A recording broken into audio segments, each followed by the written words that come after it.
남편은 독재자에다가 이기주의자. 그렇죠. 저는 이 두 사연을 보면서 결혼이 정말 저런 생활이라면 전혀 용기가 안 난다.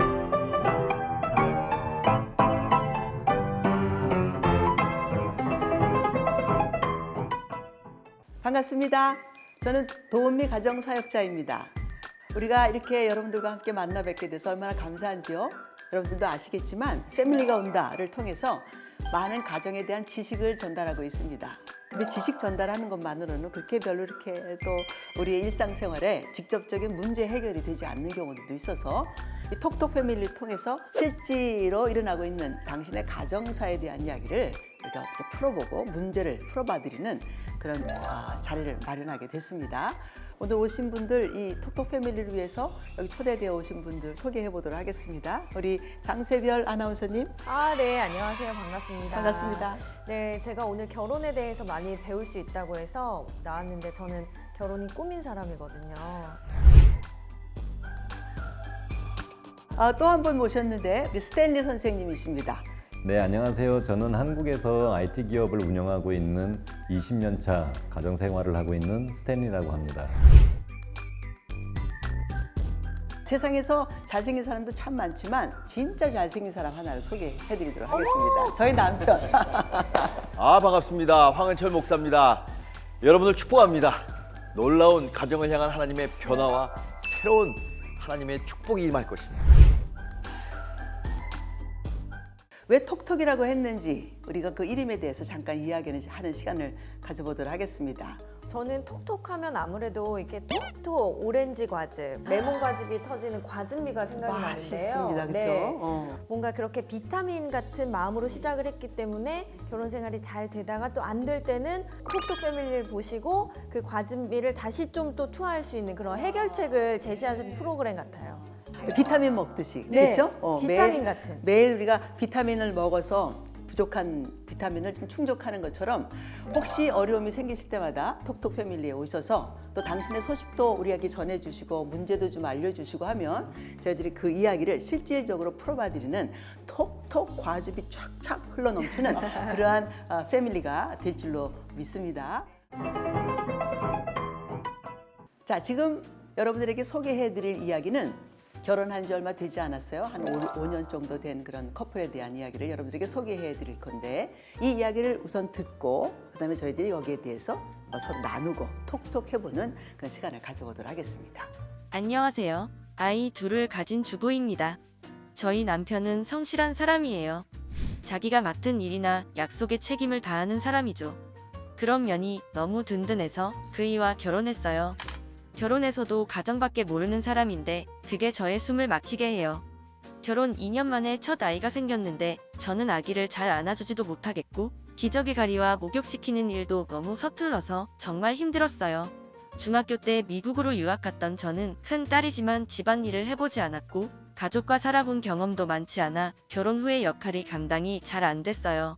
문제는 남편이 이런 저의 마음에 아랑곳하지 않고 각자의 맡은 일을 알아서 잘 해내야 한다는 주장을 펼치는 거예요. 뭐든지 빨리빨리 하라고만 하지. 어떻게 그렇게 냉정할 수 있는지. 저를 도와줄 생각은 안 해요. 그런 와중에 또 둘째를 가져 벌써 6개월이 됐어요. 첫째 때보다는 덜 당황하지만 일은 10배가 된 느낌이에요.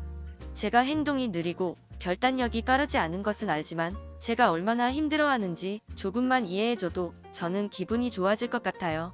남편이 일 중심적인 사람이라고만 생각했는데 완전 이기주의자의 독재자예요. 자기는 나가서 극렬한 경쟁 속에서 눈치 보며 일에 월급 받아오는데 왜 집안일 하나 제대로 못하냐며 화만 내고 빨리빨리만 외치고 자기는 집에 들어오면 쉬어야 한대요. 이혼한 친구들을 만날 때마다 조금만 더 참고 살면 되는데 하고 생각했었는데 이젠 그 친구들이 이해가 가고 저도 이혼을 생각하게 되네요. 결혼 후 전 정말 왜 사는지 모를 정도로 너무 힘들어요. 친구들처럼 이혼하지 않게 좀 도와주세요. 저는 30대 후반 결혼 5년 차 회사원이자 두 아이의 아빠이며 전직 교사셨던 부모님과 결혼한 남동생이 있습니다. 저는 항상 피곤해하시는 부모님과 함께 살면서 불편하게 해드리지 않으려고 무척 애를 썼고 부모님의 돌봄을 못 받는 동생도 잘 돌보았습니다. 저는 제가 해야 할 일은 알아서 처리하는 부모님께 폐가 되지 않는 큰아들이었습니다. 아내는 예쁜 꽃 하나만 봐도 야르르 웃으며 행복해하는 순수한 사람입니다. 저는 그게 좋아서 결혼했는데 그 사람 때문에 결혼 생활이 이렇게 힘들게 될 줄은 정말 상상도 못했습니다. 저는 아내가 그렇게까지 기본적인 가정사에 무지한 줄 몰랐습니다. 경제 개념도 없고 성실 개념도 없고 계획할 줄도 모르고 1시간 후의 일을 내다볼 줄 모릅니다. 항상 늦고 늦장을 부립니다. 자기 관리도 못하고 매일 졸리고 피곤하답니다. 나도 피곤하지만 힘을 내서 아내를 도와주면 그 일은 아예 내 일이 되어버립니다. 아내는 자기가 뭘 잘못하고 있는지도 모르기에 자기를 바꿀 생각이 없습니다. 그저 결혼이 문제고 아기들을 낳은 것이 문제고 산후조리를 제대로 못한 것이 문제라며 몸이 무겁고 힘들다는 소리만 합니다. 내가 자기 머슴인 줄로 아는 것 같습니다.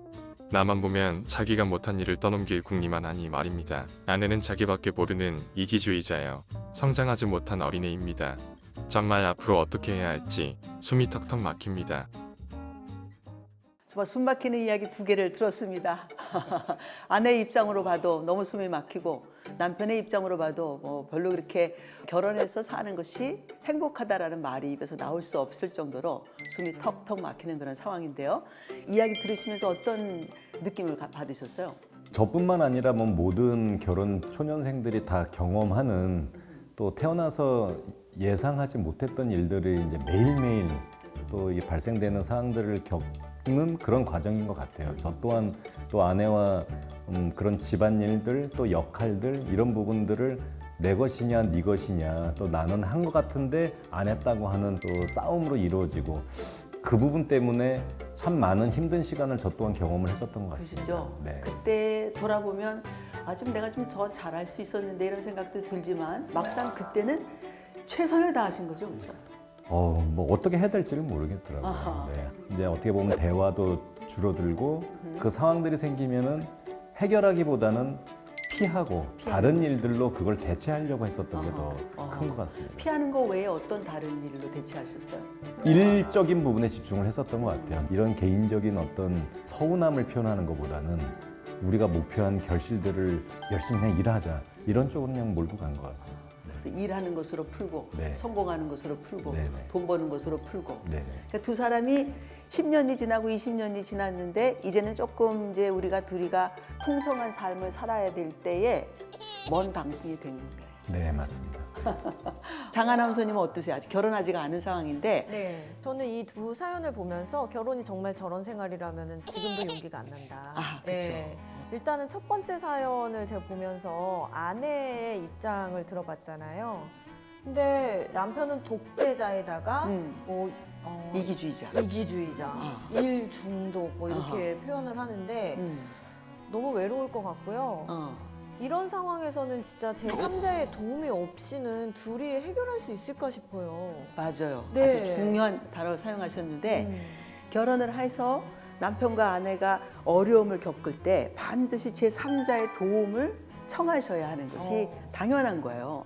근데 결혼을 하면 우리 둘이만 잘 못 사는 것 같은 그런 느낌이 또 있어요. 그래서 우리 둘이의 문제는 말하지 않은 법이 거기에 이렇게 작동하는 그런 사건들이 있어서 네네. 그래서 오히려 도움을 받지 못하죠. 아. 그렇죠? 부모에게도 말하기도 뭐하고 친구들에게 말하기도 뭐하고 그래서 아니 그렇다면 저 아내분은 혼자 답답하고 정말 이혼을 하고 싶은데 참고 있고 이렇잖아요.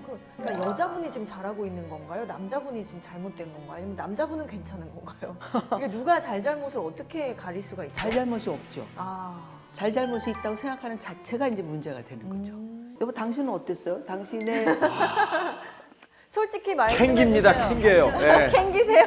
작년 여름에 뭐 했는지 나는 무슨 일이 있으셨어요? 근데 한국에 있는 남자들은 정말 할 말이 없습니다. 우리는 너무 관계 중심적인 것에 대해서 전혀 훈련을 받지 못했고 목적지향적으로 아까 스탠리 씨께서 말씀하신 것처럼 자기의 목표를 위해서 성취를 위해서 뭐 모든 것을 희생하고 아내의 관계나 애들이나 가정이나 다 내깔려 두고 그 목적을 위해서 달려가다가 귀하고 큰 것들을 잃어버리는 것이 바로 많은 한국 가정의 남편의 편 주소가 아닐까 그런 생각을 들 때 제가 뒤돌아봐도 나도 그 중에 한 사람이기 때문에 참 죄책감도 있고 안타까움도 있고 네, 그렇습니다. 아, 이거 말로만 하면 안 되는데. 아유, 첫 번째 주제로 네네. 이런 것을 한번 다뤄봤으면 좋겠어요.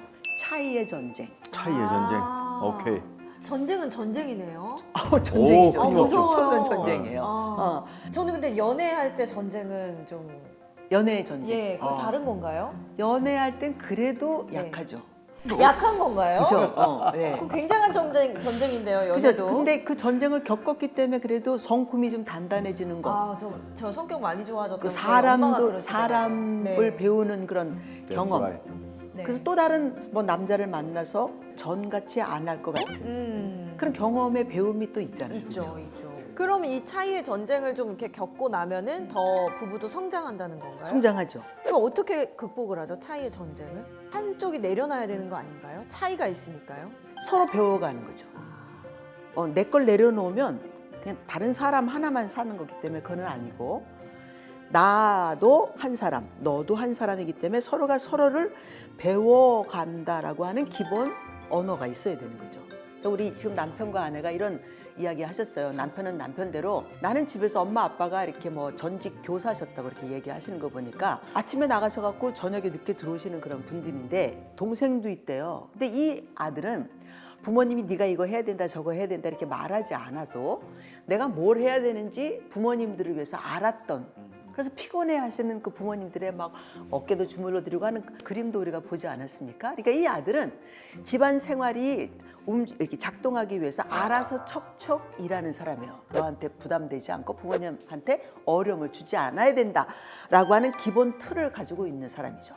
필요한 건 내가 알아서 한다. 그런 기본 언어가 그 사람한테 있는 거죠. 그렇죠? 당신은 왜 이 여자를 선택했습니까? 라고 물어봤을 때 이 남자가 이렇게 대답하는 거예요. 아예 뭐 꽃만 봐도 막 까락까락 웃고 막 행복하고 순수하다. 그래서 결혼했어요. 자기한테 없는 면을. 그건 자기한테 없는 면이죠. 예, 그렇죠? 맞아요. 왜냐하면 이 어린아이가 집안을 이렇게 이끌어가기 위해서 부모님이 없는데 동생이 아파도 자기가 다 돌봤잖아요. 그러니까 자기는 꽃 쳐다보면서 까락까락 웃어야 되는 순수성 이런 게 없는 거죠. 그렇죠? 아내가 남편을 좋아한 이유가 있대요. 기억나세요? 뭔지? 일 잘하고. 일 잘하고 책임감이. 그치요. 일 잘하고 책임감 있고 성실하다. 그건 누구한테 없는 거예요? 본인에게. 자기한테 또 없는 거예요. 그렇죠? 그러니까 서로가 가지고 있는 이런 차이 때문에 결혼을 한 거죠. 근데 막상 그렇게 결혼을 했더니 자기는 밖에 나가서 일하고 들어왔는데 아내가 집안에서 자기가 불편할 정도로 일을 안 해놓는 그런 상황이 되니까 아내의 그 순수성을 아까 얘기했지만 성장하지 않은 어린애 같습니다. 네. 그런 상황이 되는 거죠. 그래서 이 집도 지금 둘이서 참 잘 만난 집인 거죠. 그쵸? 차이가 있어서. 네. 오. 남편은 누구를 배우면 돼? 아내에게. 아내를 배우면 되는 거죠. 사람이라는 게요. 자기가 모르는 것은 이상한 거라서 틀렸다고 생각을 하거든요. 아니 내가 집에 돌아서도 또 집안일을 해야 돼? 이렇게 생각을 하는 거예요. 이 차이라는 게 전쟁을 위해서 있는 것이 아니라 둘이의 풍성함을 위해서 있는 것인데 집에 들어오면 아내가 있다는 사실보다 아내가 아무것도 하지 않았다는 사실에 포커스를 두니 남자의 일과 여자의 일이 극대화되고 차이로 자꾸 전쟁을 하는 일이 생기게 차이의 된다는 전쟁. 얘기죠. 그렇죠? 이 차이의 전쟁은 가장 좋은 방법으로 해결할 수 있어요. 무엇으로? 서로를 배우는 것으로. 그러니까 한꺼번에 배울 수가 없어요. 그래서 아내의 이야기가 나에게 계속적으로 차이로 남고 남편의 이야기가 차이로 남는 것은 연습을 하지 않기 때문에 그러는 거죠. 그래서 한꺼번에 일을 배울 수는 없으니까 한 10년 정도 이렇게 두고 아내가 살림살이를 배워갈 수 있는 여유를 가져주는 거야. 한꺼번에 당신처럼 안 될 수 있어요. 그래서 시간을 주고 내가 아내를 배워가고 아내한테 여유를 좀 부려주고 아내는 남편의 처리하는 것을 조금씩 배워가고 그래서 어느 날 내가 10년 정도가 이렇게 지났다 이렇게 됐을 때에는 남편이 퇴근하는 시간 정도 되면 집안이 좀 이렇게 정리되어 있을 수 있는 그런 일꾼으로서 좀 이렇게 되어 있고 남편도 집에 들어와서 좀 어지러져 있어도 이게 한 10년 연습했으니까 그게 그렇게 큰 문제가 되지 않을 수도 있고 여보 오늘 이것도 치우고 이것도 치우고 저것도 치워놨네? 아이고 웬일이야 우리 아내가 이제 살림꾼이 다 돼가네? 하나씩 할 때마다 칭찬을 좀 해주면 아내도 또 신이 나서 이렇게 하겠죠. 사람이 처음 만나면 서로에게 차이가 있어서 항상 차이의 전쟁을 하게 됩니다. 부부뿐만 아니고 친구 둘이 만나도 이 차이의 전쟁을 하게 되고, 그래서 그것은요 항상 배움으로 해결을 합니다. 내가 배워야 되겠다. 너의 것을 나의 것으로 인클루드 시켜야 되겠다. 이런 방법으로 우리가 해결해 나가야 되는데, 솔루션을 중심으로 해서 어떻게 우리가 생활 속에 이렇게 적응할 것인가 이런 것도 한번 이야기 한번 해봤으면 너무 좋겠습니다. 아내를 도와준다는 생각으로 이렇게 남편들이 아내의 것인 줄 알았어요. 도와줄까? 나도 그렇게 생각할 때 많아. 아니 그게 부모님들을 위해서는 했는데 왜 자기 아내를 위해서는 하면 안 되는지. 사이다 발언이세요.